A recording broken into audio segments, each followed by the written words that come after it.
Welcome here to Talk FCB and welcome back to the channel, guys. Coming up for you today, we have got some more discussion. Obviously now a few days have gone by, we've had a chance to gather our thoughts, we've had a chance to understand the emotions that we are feeling, and we are going to be talking a bit more about what went wrong, of course, against Paris Saint-Germain, but we are also today going to be looking forward, looking at the future, with many different aspects discussed. It's coming up for you. Let's get to it now. Come on. But we do start first and foremost with one particular player from the game against Paris Saint-Germain, and particular emphasis here on Ousmane Dembele. What is your opinion on Dembele and how he's been playing lately, and in particular, the criticism that he's been getting? Because I think after that PSG game, Dembele was one of the players, and he was one of the many, by the way. He wasn't just one of those singled out. There were several players after the game who came in for criticism, of course, but Dembele was one of those that the fans were particularly unhappy with. And to be honest, once he missed that chance there for 2-0. He had it there in front of the goal inside the box. Messi playing him in. Brilliant chance to score. He did not put it away. Not even close. And of course, given the way the game turned, given the way the game then changed in PSG's favour, I think we all knew that Dembele was going to get some criticism. He was going to come under fire after the game because obviously we're all frustrated. Obviously we wanted more, we wanted better. And that moment, it was indeed game changing. And look, in usual circumstances, I would say, you know what, that's one chance. It is one chance in an entire game. Dembele wasn't the worst player on the field. He wasn't even close, I feel, to being the worst player. But yes, he did miss a chance in front of goal, but that happens. However, the point for me here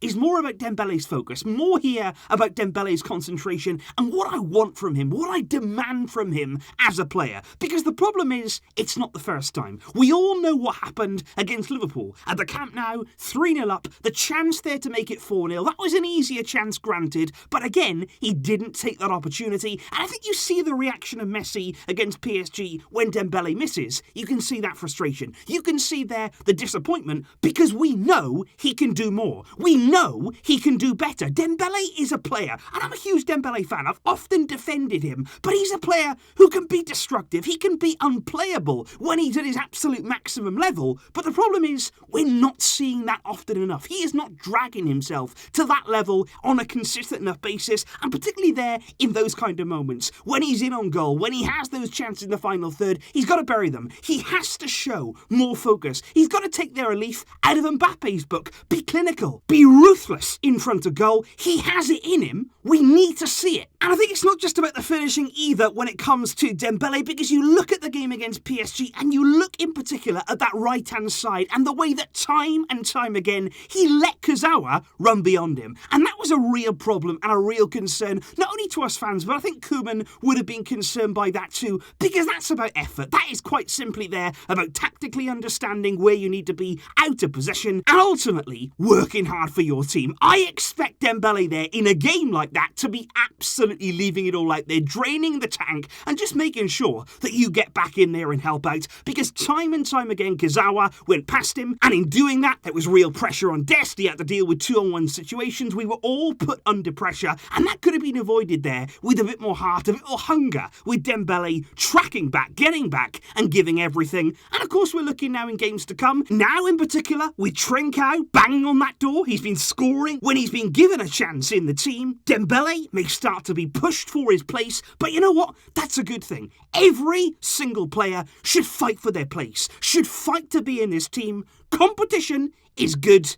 We need to see that everywhere. And speaking of competition for places, that brings us there onto the man who's in charge of enforcing that change, and in particular, in charge there of picking the team based solely on merit. We're going to talk now about Ronald Koeman and his position at Barcelona, because this is a very, very interesting question. Is Koeman worth backing? Even after the new board come in, is he the man to lead Barca forward? We're all thinking the same thing, and we are all waiting to find out ultimately, is Koeman the right man for this job? Because right now we know that whatever happens, doesn't matter if we go out of the Champions League, whether we fall behind even further in the title race, we know that right in this moment, Koeman can't be sacked. There's nobody at the club right now who has the authority to sack the coach. So right now, he is getting a bit of a free pass, and he's probably quite lucky to be in that position. And I think especially with the elections going back and not taking place until the start of March, by the time the new board comes in, we can actually there be winding down our season. We could be getting into the final months, the final games, games there, and I think most likely we're going to see Koeman given until the end of the season to ultimately see what he's got. And that's why I feel as though this question, the next months, they are key. They are absolutely crucial in the future here of Ronald Koeman, because he's got to prove a few things to me. Number one, that he has the character to change this team. And what I mean by that is what we spoke about after the PSG game. We cannot have the same failures over and over again. He's got to change the core. He has to really shake things up and bring players in and push out experienced ones. And you've got to have a lot of bottling and you've got to have a lot of character to make that happen. He's got to prove that. And I think most importantly, number two, he still has games this season like El Clasico, like facing Atletico Madrid, like the Copa del Rey second leg against Sevilla, and of course the return leg against PSG. Koeman still, for me, has to prove he can do it in big games. He has yet to show me in a big game that he can make the tweaks, that he can set us up as a team to win a big game, to take us to that next level. Koeman has a lot to do in these next few months, which will be key to whether he stays here longer term. But thinking here along a more positive route, a good question here, do you think that if we're able to come back against Sevilla, can that induce a new energy for the game coming up against Paris Saint-Germain? And look, never say never. In football, we would all be foolish here to categorically rule anything out. We have seen so many unbelievable things. This in itself is a season that can be very, very unpredictable because of the circumstances that it's happening in. And I just think it's very, very interesting because look at the fixtures right now. We'll be facing Sevilla in the Copa del Rey, trying to overturn that 2-goal deficit at the Camp Nou in the return leg. And then, just 7 days later, we will play PSG in the second leg there, where we are 4-1 down. And it is a very quick turnaround there at the start of March, those two games coming in quick succession. Now, obviously, when you're looking at those two games and our chances, the Sevilla game, clearly, that's the game that we're going to target. That's the most likely chance we have there of a comeback. We're playing at home, as opposed to PSG, where we're away. And of course, we are, I say, only 2-0 down. It's still a big deficit, and it's still going to need a big performance to turn that around, but we can do it. We are capable there of beating Sevilla, turning that game around. They've just lost to Dortmund in a bad defeat for them. We can turn that game around, no question. And look, if we win that game, if we there come up with a big performance on a big night that it would be for Ronald Koeman's side, suddenly then, the atmosphere can change. We are all very much aware, and we should be as Barca fans, how quickly here confidence can change, how quickly momentum can go in different directions. But for me, that second leg then, regardless of what happens against Sevilla, it doesn't matter there, if we destroy Sevilla, going into the second leg against PSG, for me, at 4-1 down, going away from home, it's not going to be really about the comeback. I would love to sit here and say, you know what, we can do it. And of course, they will try. They will try and see what they can do.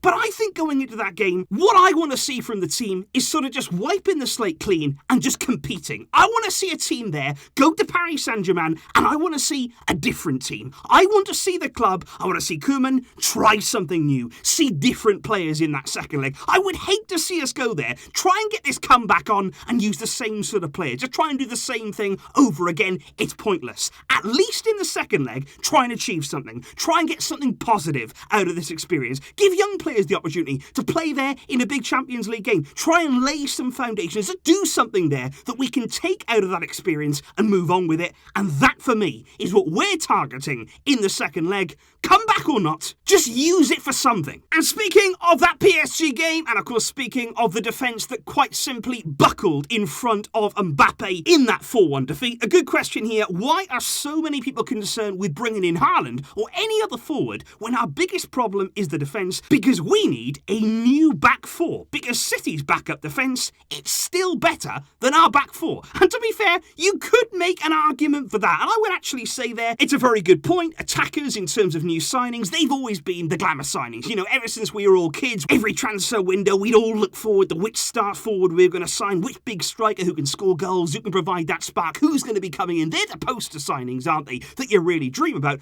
But I don't think any of us right now are under any illusions. We know that forget about forwards, forget about any attacking players, what we need is a defence. And we do need a new defence. Pretty much much entirely. Because I've said it many, many times this season, you can score as many goals as you want. You can pose as much of an attacking threat as you want. And we have. This season, there have been occasions where we have been stunning going forward, that we've scored some wonderful, wonderful goals. But eventually, those holes in your back line, that defensive structure, if it's not good enough, it'll catch up to you. You cannot run away forever. The best teams will find it and they will exploit it. And it's funny there that Man City should be mentioned, because I look at them this season, because at the start of the campaign it was a bit tricky for Pep. There was questions of him, questions of his team, but look at them now. They are 10 points clear at the top of the Premier League. They're in really good shape going into the Champions League. They're on a 17-game winning run. And you look at that team, you'd say, what's changed? Have they brought in a new star forward? No, not really. Aguero's actually been out for the majority of the season. They've had to play without a number 9. But look at their defence. They brought in Ruben Dias, who has been instrumental in really making this City team a force. They've had Cancelo, who's been so